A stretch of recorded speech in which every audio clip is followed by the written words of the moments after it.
por que é tão importante a gente pensar naquelas energias que eu falo sempre para você que conhece e acompanha a gente aqui. Nós temos 4 energias que a gente precisa gerir. A energia física, e a gente vai falar bastante disso hoje. A energia mental, a energia emocional e a energia espiritual da causa, do propósito. A gente trabalhando com isso, a gente tem chances de abrir o flow, o canal do flow, que é aquele estado ampliado de consciência onde a gente está no nosso melhor. E eu considero o grande antídoto para o estresse, para o burnout. Então é isso, vamos começar?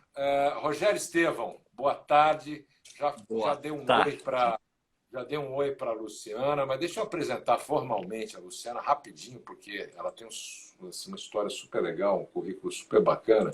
Eu quero falar, mas eu quero deixar mais para ela falar. E aí, Rogério, eu sei que você já maquinou um monte de perguntas e coisas assim, né? Porque a Luciana tem... não sei se vai dar para a gente falar num programa só tudo que eu quero falar com ela. Olha, ela é fisioterapeuta com uma pós-graduação em fisioterapia neurológica pelo Hospital das Clínicas. Ela trabalha também com a metodologia do Pilates, tem um estúdio de Pilates e trabalha online também, afinal de contas, né? Estamos todos morando nessa caixinha agora, né? Sim. A gente conversou um pouquinho antes, ela tem assim... uma visão de mundo muito alinhada com aquilo que a gente acredita aqui no Projeto Flow, quer dizer, ela trabalha com alívio, prevenção de dores crônicas, postura, combate ao sedentarismo. Vocês sabem que eu sou aqui o ex-sedentário mais... ativo. Ativo, né? E olha, eu nado, agora não estou nadando porque está no inverno, não tenho piscina aquecida, não tem jeito, né? Eu moro longe da cidade, para quem não sabe, eu moro no meio do mato, aqui não tem CEP, não tem cobertura de celular, mas tem um bom Wi-Fi que me garante essa chegada aqui todo dia. Mas eu moro num lugar frio, então agora eu caminho, eu me apaixonei pelas caminhadas, pelo hiking, porque aqui eu estou no meio do mato mesmo, então eu faço caminhadas cross-country. Nada muito longo, não é trekking, não é de 2, 3 dias, que nem a que nós vamos fazer no Nepal, né, Rogério? Brevemente, ou pelo menos no Aconcagua, para começar a treinar, não é isso? Ainda está em discussão. Está em discussão.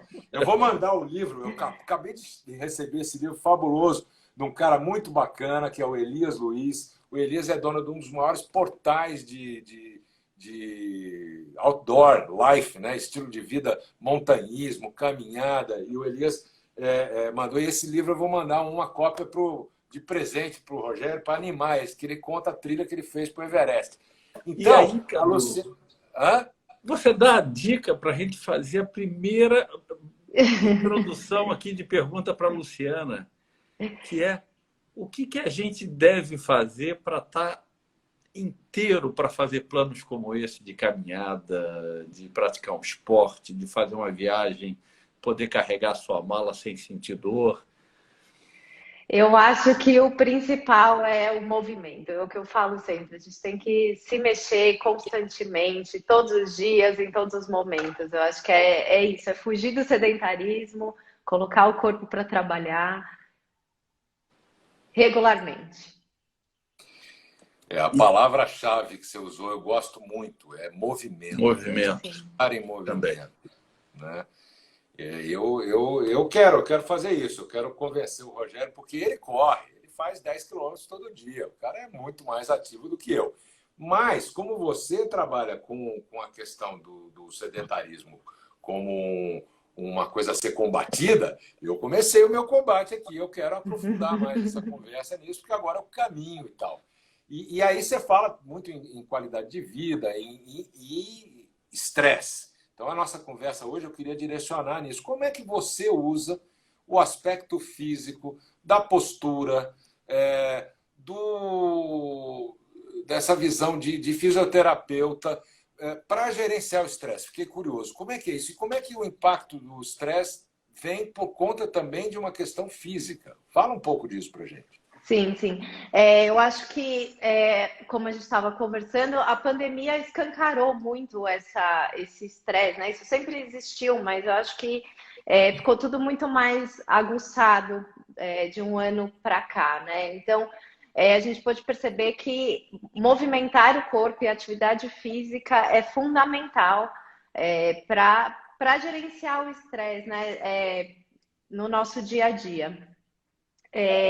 o sedentarismo ele pode trazer diversas doenças, né? Tem o risco de diversas doenças. Então, a gente precisa combater isso e a gente não precisa fazer exercícios muito complexos. A gente precisa de concentração, a gente precisa de eficiência dos nossos exercícios. Então, a gente precisa de 5 minutos por dia para perceber o nosso corpo. É uma coisa que eu falo muito para os meus pacientes. A gente precisa sentir, perceber, estar ali presente, concentrado. E 5 minutos podem mudar o nosso dia. Como é que você trabalha nos teus pacientes, nos teus clientes? Tem aqui uma turma chegando já falando que você é excelente profissional. Ela é suspeita para falar, porque é aluna, super indica.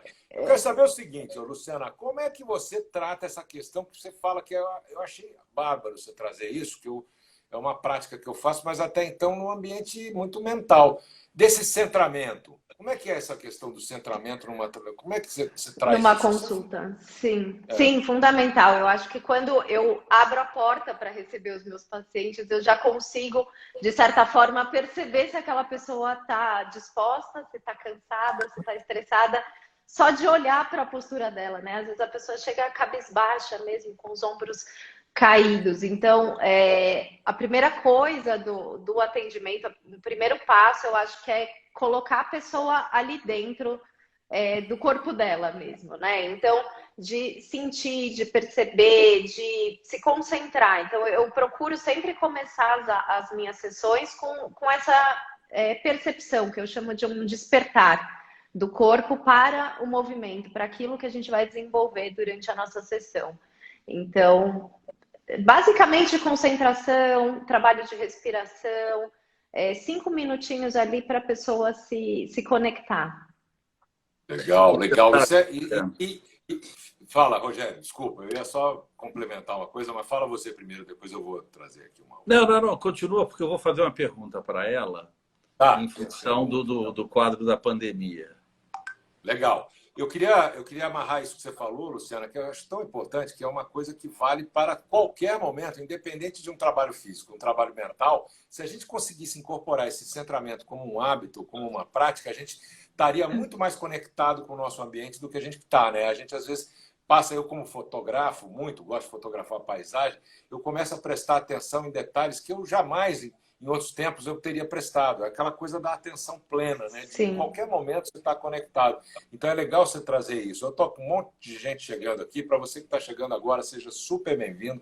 Hoje a gente está com a Luciana Geraisati, fisioterapeuta, falando sobre consciência corporal, prevenção do estresse, tudo isso usando o quê? O corpo físico. A gente vai evoluir nessa conversa. Daqui a pouquinho, eu quero, antes de mais nada, agradecer você, falar para você que se você estiver gostando e acha essa conversa importante, manda uma chuva de corações para a gente, pega esse aviãozinho aí do lado e manda para quem você acha que pode curtir essa conversa, pode se beneficiar dela. Nosso intuito aqui com essas lives é sempre trazer elementos que a gente já tem dentro da gente e a gente precisa explorar para lidar com o estresse, lidar com a questão da saúde mental, saúde física e saúde emocional, que a gente chama de saúde integral. E o Flow é um canal para isso. E existem outros, e a gente explora isso nessas conversas aqui. Então, seja super bem-vindo e manda aí chuva de coração e aviãozinho para todo mundo. Olha, está aqui o Coach Dickinson, é nosso aluno do The Flow Training, falando aquela nossa frase que eu falei no começo do programa hoje. Ó, Luciana, tá aí. Treine a mente que o corpo acompanha, né? E o vice-versa. Treine o corpo e se você tiver antenado, a mente também vai acompanhar. Quando a mente não ajuda nos nossos momentos difíceis, é o corpo que segura a peteca. E eu queria perguntar para você isso. Nesse momento de quarentena que a gente ficou em casa, a gente perdeu muito desse movimento que você estava falando. No trabalho a gente levanta, toma cafezinho, encontra alguém, faz uma reunião, fica mais de pé. E agora a gente está sentado o tempo todo. As primeiras matérias que eu li sobre o efeito da pandemia, elas falavam muito de problema de coluna, problema de quadril. O que você viu no consultório? Muitas queixas. As queixas aumentaram muito de dor na coluna, pelo tempo prolongado na mesma posição. Dor no quadril, muito comum, por essa posição de compressão, né, que a gente fica sentado. E saíram até algumas pesquisas, o termo dor lombar foi um dos mais procurados, né? Os mais buscados no Google, enfim.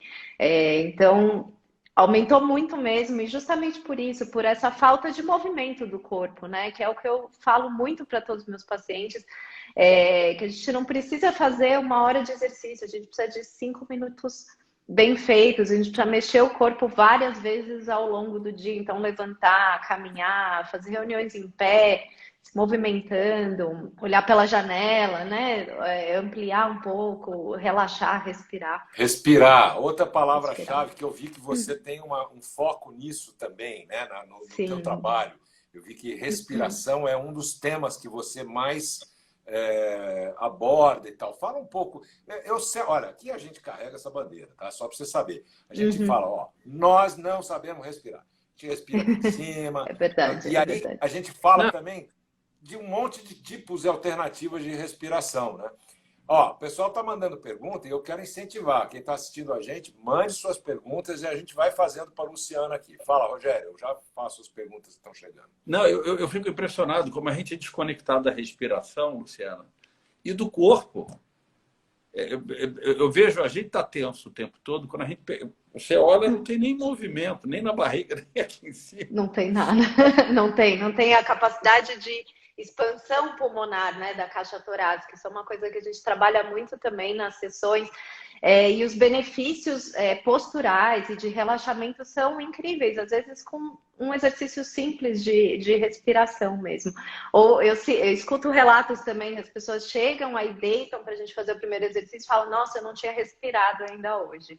Não tinha prestado atenção. Na verdade, tinha respirado, né? Respirou durante o dia. Respirou, mas não parou para prestar atenção nisso, né? Então, essa respiração consciente é muito importante também. Respiração consciente. Você sabe, Cadu, a minha curiosidade é em quanto tempo você percebe que o paciente seu começa a adquirir o hábito de uma respiração mais consciente, de uma consciência corporal melhor na hora de sentar, de um cuidado de interromper o que está fazendo para fazer um movimento? Eu acho que depende muito de cada pessoa, né? Porque eu acho que depende muito do quanto a pessoa se entrega para aquilo, né? Do quanto ela realmente quer melhorar e mudar, né? Mas eu acho que, assim, em uma sessão a gente já consegue sentir alguma diferença ou plantar uma sementinha ali, né? De que a pessoa vai sair pensando pelo menos naquilo. Mas eu diria que em alguns meses, acho que uns 2, 3 meses, talvez, eu acho que a gente consegue ver mudanças mais significativas. Legal aquele indivíduo, né? Você sabe que é até o tamanho do treinamento do Jon Kabat-Zinn, que desenvolveu o conceito do mindfulness, né? Ele criou inicialmente, isso há 20 anos atrás, o conceito chamado Mindfulness Based Stress Reduction Program, ou Programa de Redução de Estresse baseado no Mindfulness. E ele tinha 8 semanas. Então, você está falando que qualquer mudança significativa de consciência mesmo, e olha que o Mindfulness usa essencialmente prestar atenção na respiração. É mais ou menos esse o tempo mesmo, né? E vira prática. Eu sei porque eu faço diariamente, já há muito tempo, e o dia que eu não faço, que é raro, mas às vezes acontece, dá algum imprevisto, eu me sinto quase culpado. Então, essa consciência, ela é verdadeira, porque eu só respiro no momento presente. Então, se eu começar a me trazer, parar esse deslocamento temporal, de ficar pensando no passado, ou tentando antecipar o futuro, que me gera algum estresse, alguma dúvida, alguma ansiedade, se eu estiver cada vez mais centrado, com presença no aqui e agora, melhor, né? Eu estou mais inteiro, meus sentidos estão mais conectados, mas só tem um jeito de fazer, quer dizer, existem alguns talvez, mas para mim o jeito é respiração. É na hora que eu presto atenção na minha respiração, é a hora que eu me trago, me conecto com o momento presente. Então é legal a gente falar disso. Olha, eu vou começar a fazer umas perguntas que estão chegando, senão a gente vai deixando acumular e eu não quero que o pessoal... Primeiro um comentário da Virgínia. Eu aprendi com a Luciana o que é consciência corporal, através da respiração. Mudou minha vida. Foco no presente. É isso aí, que legal. Rogério Lescura está aqui. Como convencer as pessoas a acreditarem que a prevenção contra o estresse é tão importante quanto outros cuidados de saúde? Tá? Essa é mais uma pergunta aqui. E eu tenho mais uma que é da Célia. Como ensinar uma criança de 3 anos a ter consciência corporal e usar a respiração nos momentos de ansiedade por estar no isolamento social? Então, você vê, nós temos 2 perguntas que têm a ver com a importância da gente ensinar e aplicar na gente mesmo esse conceito de autocuidado, né? Comenta um pouquinho aí, Luciana. Eu acho que no caso de crianças, eu acho que é importantíssimo a gente começar desde cedo, né? A ensinar a importância da consciência corporal e desse cuidado e de ensinar a respiração e esse gerenciamento das emoções e do estresse desde criança, de uma forma lúdica, claro, né? Trazendo a criança para esse meio. E qual que era a outra pergunta? Desculpa. Tá, a outra pergunta do Rogério falava assim: como é que eu convenço as pessoas a acreditarem que essa prevenção, que tem um trabalho preventivo, porque a gente normalmente só se dá conta e só vai cuidar da gente mesmo quando está com algum problema, né? Como é que é isso? Isso é tão importante quanto outros cuidados, né, que as pessoas têm com a saúde. Sim, com certeza. Isso eu acho que é o mais importante. Eu acho que a gente tem que buscar sempre a prevenção e não esperar chegar uma doença para assim cuidar dela. Como convencer as pessoas, eu acho que a gente tem que mostrar os resultados e continuar falando e divulgando sobre isso. Não tem dúvida, tem que carregar a bandeira que a gente faz aqui, né?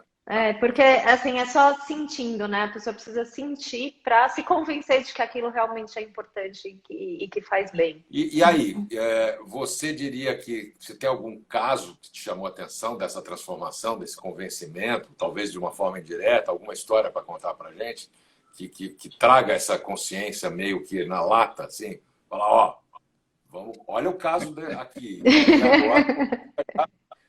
Conta uma história para nós aí. Eu acho que tem diversos casos, né, de pessoas com muita dor e que por mais que a gente trate ali a dor, então uma dor na cervical, a pessoa passa muito tempo sentada, trabalhando no computador, mas se a pessoa não consegue diminuir os níveis de estresse, trabalhar o dia a dia dela não é uma sessão 2 vezes por semana de 1 hora que vai resolver o problema. Então, além do meu trabalho para diminuir a dor, eu acho que tem todo o trabalho dessa conscientização de que nada funciona sozinho, né? A gente tem que olhar para todos os lados e trabalhar o corpo de uma maneira integral, né? Sem dúvida. E, na verdade, você está falando de uma coisa muito legal que a gente fala aqui, como a gente é consultor de empresas, do mundo das empresas, mundo corporativo, as organizações, a gente fala muito que não adianta a pessoa ficar esperando a empresa tomar a decisão de fazer um programa de saúde, de prevenção de saúde. Ela tem que também, por si, fazer essa escolha e criar uma disciplina para manter esse caminho, né? Então, o que você está falando é o seguinte, são escolhas. A gente tem que, não pode ficar dependendo, porque a gente se acomoda, né? Fala, não, eu faço pilates 2 vezes por semana, e medito também, não é? E aí, mas como que eu estou assim, com essa dor? Por que eu estou assado? E aí eu quero emendar uma pergunta, tem os 2 canais de pergunta aqui, como é que... Então, supondo que eu entendo que eu preciso fazer alguma coisa, como manter disposição e energia após longas jornadas de trabalho sentado? Eu vou dizer por que eu estou fazendo essa pergunta. Porque todos nós estamos morando aqui, né? Desde março do ano passado, dia 13 de março de 2020. Né? E para mim, foi dia 17 que começou, porque 17 eu estive em São Paulo, fiz umas últimas coisas lá, o bicho já estava começando a pegar, e eu falei, bom, vamos fechar tudo, deixa eu voltar para casa. Dia 17 foi quando a minha mãe chegou, que eu trouxe ela de Brasília, que ela estava sozinha lá, para ela ficar aqui na quarentena também. E aí, dia 17 foi o dia que começou para mim. E aí eu passei a morar aqui. Aí eu estou morando aqui e eu estou sentado, né? Obviamente estou sentado o dia inteiro. Claro que eu estou falando de sim. Mas eu não faço isso, né? Eu estou falando de um grande arquétipo, não, arquétipo também é a palavra errada, um estereótipo do sujeito que está sentado aqui e começa uma reunião às 8 da manhã e vai até às 10 da noite, uma reunião no Zoom atrás da outra, almoça aqui na tela, fecha a câmera. Eu estou ouvindo, mas estou almoçando aqui, vai falando aí que eu estou anotando. Quer dizer, essa é a vida da maior parte das pessoas depois que essa pandemia começou, para poder lidar E sem contar que tem o chefe que manda o WhatsApp de 20 em 20 minutos e controla se o cara está na tela, se não está na reunião. Isso tudo está acontecendo. A gente trabalha para evitar e diminuir esse microgerenciamento da liderança nas pessoas, porque nós passamos 70% da nossa vida adulta no trabalho. Como é que a gente gerencia esse estresse, né, desse tempo todo no trabalho? E aí a pergunta é essa para você. Se é verdade que isso está acontecendo, como é que eu faço? Fala, Rogério, você quer acrescentar alguma coisa aí? Não. Segue. Eu estou aqui pensando depois, não. Luciana, vai na pergunta do Cadu. Tá. Então, se longas horas de trabalho sentado são uma realidade, como é que eu posso gerenciar a minha energia dado este fato? Pausas. Para mim, o principal são pausas. Eu acho que a gente precisa implementar isso, incluir no dia como uma rotina. Precisamos de pausas ao longo do dia. Seja para um café, seja para se movimentar, seja para olhar pela janela. Enfim, eu acho que é o principal. Aqui a gente fala que é o seguinte, você tem que fazer os pit stops durante o seu dia. Essas pausas, eu brinco que eu chamo de pit stops porque um dos programas que a gente tem na consultoria usa carros de Fórmula 1 mesmo, réplicas, né?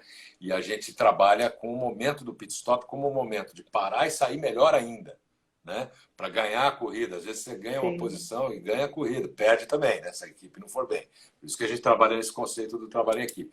Mas é uma metáfora interessante quando você reforça esse conceito que a gente trabalha. Pausas são o mais importante. Não dá para você encarar uma jornada de trabalho sem fazer essas pausas. E Cadu, eu acho que tem um ponto aqui que você pode nos ajudar muito, Luciana, que é a consciência corporal. Ela ajuda muito a pessoa a saber o momento de parar. Alguma coisa nela chama a atenção de falar assim, olha, está na hora de eu dar uma caminhada. Sim. O que você dá para a gente de dica? Eu acho que é isso. É essa coisa de trabalhar com consciência corporal e de ouvir o seu corpo e saber o que está te incomodando, né? Às vezes você está ali incomodado, perde o foco, não consegue mais se concentrar e não sabe. Às vezes é levantar por 5 minutos e voltar. Você consegue voltar para o seu trabalho de uma maneira eficiente, né? Então, acho que é muito da consciência corporal, é saber ouvir o corpo, da onde vem, né? Será que é um incômodo na coluna? Será que é no pescoço? Será que é sede? Será que é fome? Né? O que está te incomodando? Tem algum lugar que o corpo fala mais alto para a gente prestar atenção? Lombar? Eu acho que é a lombar. Eu acho que cada um tem as suas questões, né? Acho que o mais comum, eu acho que o que atinge mais pessoas é a dor lombar mesmo. Mas eu acho que não é uma regra, né? É só o mais comum. Agora, por exemplo, a gente aqui fala muito temos uns programas de mentoria, de gestão de carreira, transição de carreira, a gente trabalha muito, então a gente fica sempre curioso de saber a história das pessoas, né? E por que elas fazem o que elas fazem. Eu quero saber o seguinte, qual é a sua história e o que te levou a chegar nessa preocupação de levar para as pessoas essa conscientização e tudo mais? Como que é isso? Eu acho que foi mesmo um caminho natural, né? Eu fiz balé desde criança, então eu acho que essa coisa do movimento e da consciência corporal me acompanhou e eu acho que esse foi um dos motivos da minha escolha pela fisioterapia. Mas quando eu comecei a fisioterapia, eu não imaginei que eu ia trabalhar com isso, porque a fisioterapia é muito ampla, né? Assim, tem diversas áreas e a vida foi me levando para esse caminho. E acho que as pessoas me procuram por isso, então eu acabei desenvolvendo o meu trabalho em cima disso, né? Eu acho que o meu maior público é o público que tem dor, e quando as pessoas chegam, você percebe que às vezes é uma coisa simples, fácil da gente corrigir, justamente através desses pequenos ajustes que eu falo, né? Esses ajustes no dia a dia, então implementar as pausas, os alongamentos, a consciência corporal, a respiração. Mas eu acho que foi mesmo que a vida foi me levando para chegar nesse caminho. É interessante, porque é um caminho de que muitas vezes, me corrija se eu estiver errado, minha leitura é o seguinte, você como uma bailarina que estudou balé, praticou essa arte, quando você vai trabalhar com isso, é um pouco também da gente querer aprender para nós, né? Quem ensina, quem trabalha, quem devolve para o mundo alguma coisa é porque está olhando para si também, que precisa daquele alimento, né? Daquela informação. Sim. Faz sentido isso? Acho que faz. Eu acho que essa coisa dessa atenção e desse cuidado com o corpo e trabalhar com essa concentração, acho que é uma coisa que veio do balé mesmo, e de concentração, e foco, e disciplina, e aí eu implementei para minha vida, com certeza. Olha só, hein? Eu tô pegando você, tô aqui dando uma volta para chegar no negócio que você falou agora. Foco, concentração, disciplina, o balé como vetor para isso, a tua prática no balé. E eu quero falar de flow, porque provavelmente você no balé, em movimentos, em algumas peças, você ativou o seu estado de flow. Você confirma isso, não? Sim, com certeza. Com certeza. E eu acho que durante o meu trabalho também eu busco isso, né? Durante o meu trabalho de deixar o meu trabalho desafiador e, enfim, eu acho que eu me sinto às vezes imersa ali e mergulhada. Porque o desafio, o risco, tudo isso são gatilhos poderosos para te ativar o canal daquele engajamento tão grande que você não percebe mais o tempo passar. Imagina você dançando. O professor Csikszentmihalyi, que é o pai, né, do conceito do flow, ele pesquisou e entrevistou muita gente, inclusive bailarinos. Os bailarinos eram bastante frequentemente relatos mais frequentes de entrar em flow na dança, por causa do movimento, mas ao mesmo tempo por causa essa fluidez vinha porque existia um foco, uma hiperconcentração, uma disciplina para não errar, né? O risco é um gatilho, para manter aquela precisão e aquela perfeição no movimento. Então é legal, porque você já tem uma boa experiência, que Eu tenho uma pergunta nova aqui, ó, do Daniel. Daniel também é nosso aluno do TFT, do Flow Training. Ele está falando assim: Luciana, como você comentou, a nossa postura reflete o nosso estado emocional. Você acredita que corretores posturais podem enviar um sinal reverso, corpo-mente, para contribuir no reequilíbrio emocional? Boa pergunta. Os corretores assintas posturais, isso? Eu imagino que sim, mas confirma aí, Daniel, entendi. se é isso. Eu entendo que seja isso, que seja aquele negócio que te ajuda. É isso, Daniel? Confirma aí. Vamos ver se ele está aí. Ele mandou a pergunta, deve estar aí, né? Deve estar escrevendo e tal. Mas enfim. Mas enquanto isso, fala do flow. Fala do flow. Quero saber do flow na dança.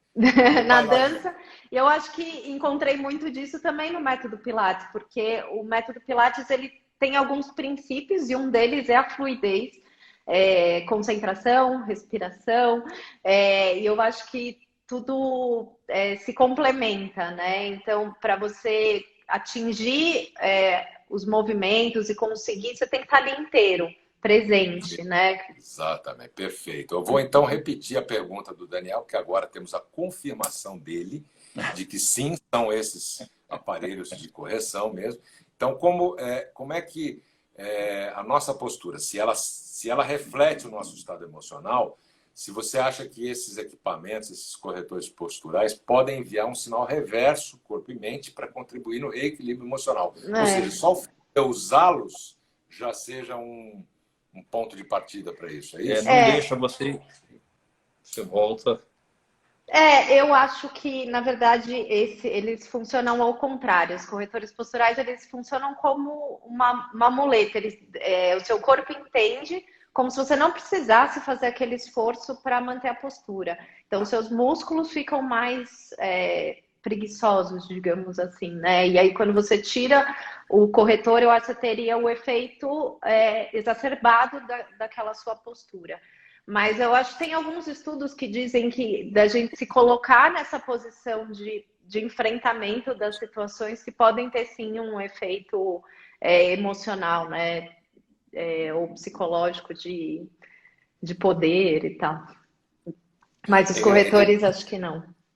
Interessante que só fechando, Roger, eu me lembro que é o seguinte, de novo, isso reforça aquilo que eu acredito. Quer dizer, é uma escolha sua. Você tem que tomar consciência e tomar decisão. Não dá para se acomodar nas coisas. A gente se acomoda, de novo. É uma questão de escolha. Escolhas, né, a gente sabe, implicam em perdas, em abrir mão de alguma coisa. Qualquer escolha que você faz. Mas essa disciplina é necessária. Para quê? Para você olhar para a pessoa mais importante da sua vida.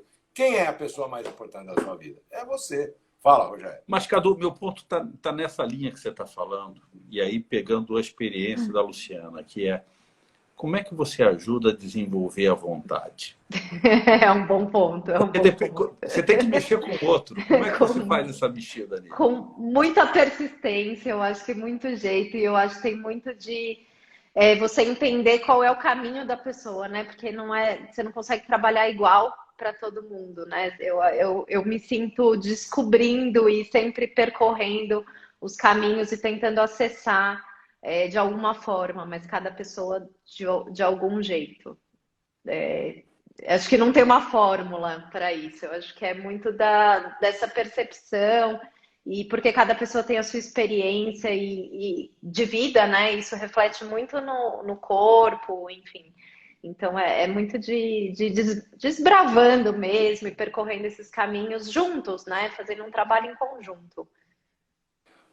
Muito Agora, bem. Desses movimentos, Cadu, desses movimentos, corrida, esses exercícios de academia, o que você recomenda como mais legal do ponto de vista e o que você recomenda como mais perigoso para o corpo? Tem movimento que é perigoso para o corpo, né?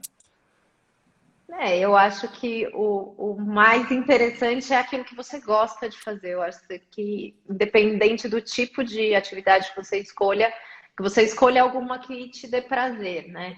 E eu acho que o perigo está no desconhecimento. Eu acho que com boa orientação a gente pode fazer qualquer coisa. Eu acho que a gente pode treinar para isso, né? Você sabe que eu tô muito afim faz tempo já. E eu tenho um amigo que até esses dias estava vendendo, mas não está na hora ainda, não tem orçamento para comprar uma máquina dessa de remar, sabe? Remo seco, igual aquela do cara do... Como é que era o nome dele?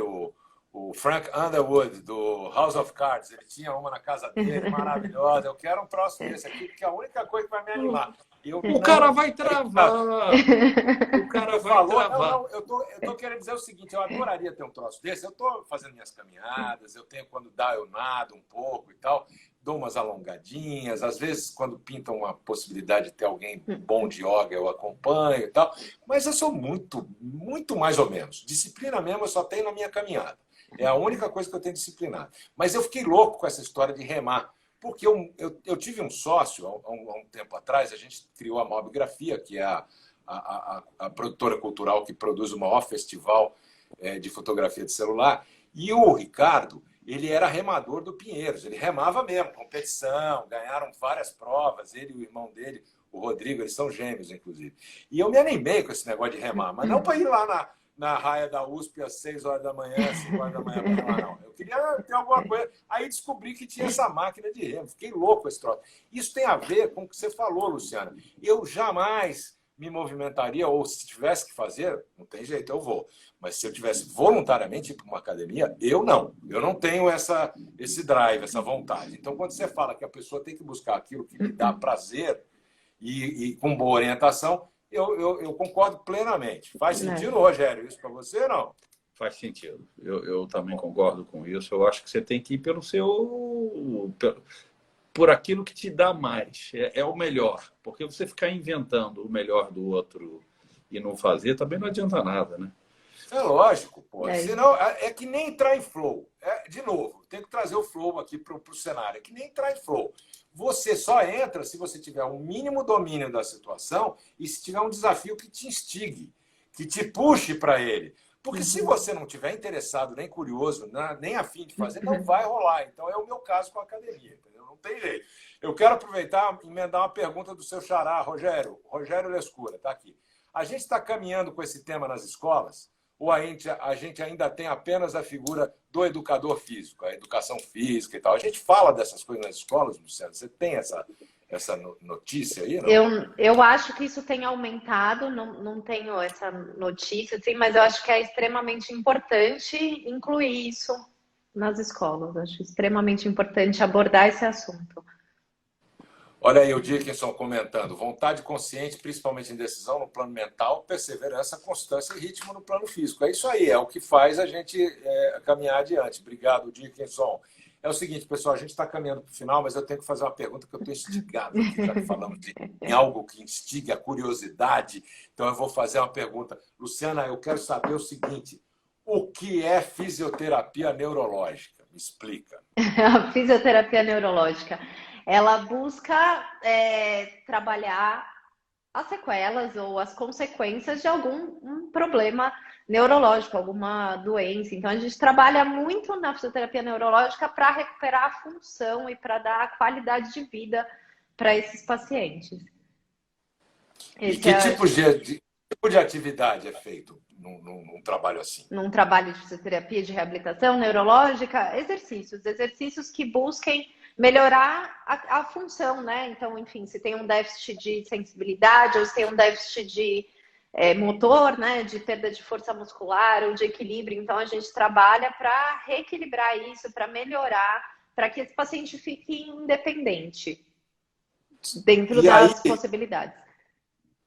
Perfeito, entendido. Agora vamos puxar a brasa para a nossa sardinha, né, Rogério? Para o pessoal que está assistindo a gente, vamos pegar alguma dica da Luciana. Luciana, conta para a gente. Estamos aqui todo mundo sentado, olhando para a tela. O que eu tenho que fazer de vez em quando para não ficar grudado nisso aqui? Qual é a tua dica? O que você recomendaria? Um movimento? Tem algum exercício sentado mesmo que eu faça? Sentado? Tem vários. Não, tem vários. Tem vários.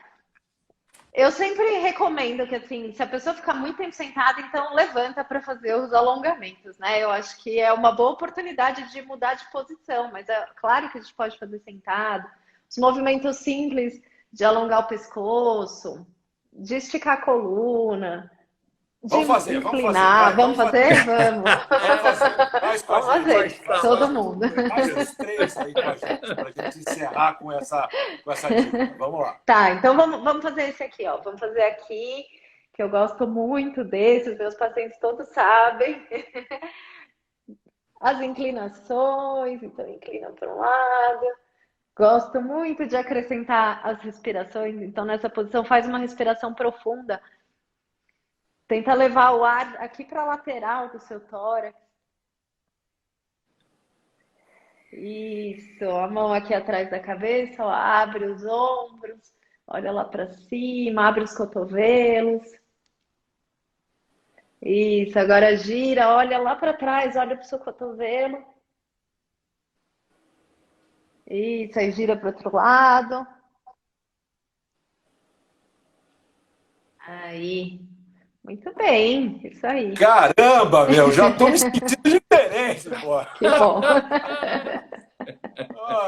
Já tô legal. Sem cair na escura, sem cair. Olha a vantagem, Rogério. Olha a vantagem, nem levantamos da cadeira. Espetacular. Rogério, seu xará, sem cair, hein, pessoal? Com a cadeira aqui não pode cair, tá certo.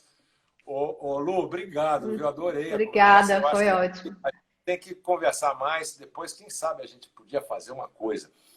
Estou pensando, isso me deu ideia agora. O Gustavo, que está aí nos bastidores, ele vai rir, porque eu vou falar um negócio que tem a ver com ele também, o Rogério aqui. Eu quero te convidar para uma das nossas aulas do TFT, da Flow Training, onde a gente fala de respiração, a gente fala de mindfulness, meditação, foco, disciplina, concentração, como é que abre o canal do Flow, relação, desafio, habilidade. Mas eu acho que está faltando um pedacinho, eu quero que você vá lá ensinar a turma. Pode ser? Ótimo, vai ser um prazer. Ótimo, que legal. Muito bom, muito bom. Super obrigado mais uma vez. Obrigada. Agora é o momento jabá, onde você vai falar o que você faz, aonde você está e onde é que as pessoas te acham. Fala aí. O meu consultório, né, meu estúdio de Pilates fica em Higienópolis, em São Paulo, na Avenida Angélica. Faço atendimentos presenciais e online também. E tem também um programa de palestras para empresas sobre postura, sobre ergonomia, respiração, melhorar a qualidade de vida no trabalho e fora dele também.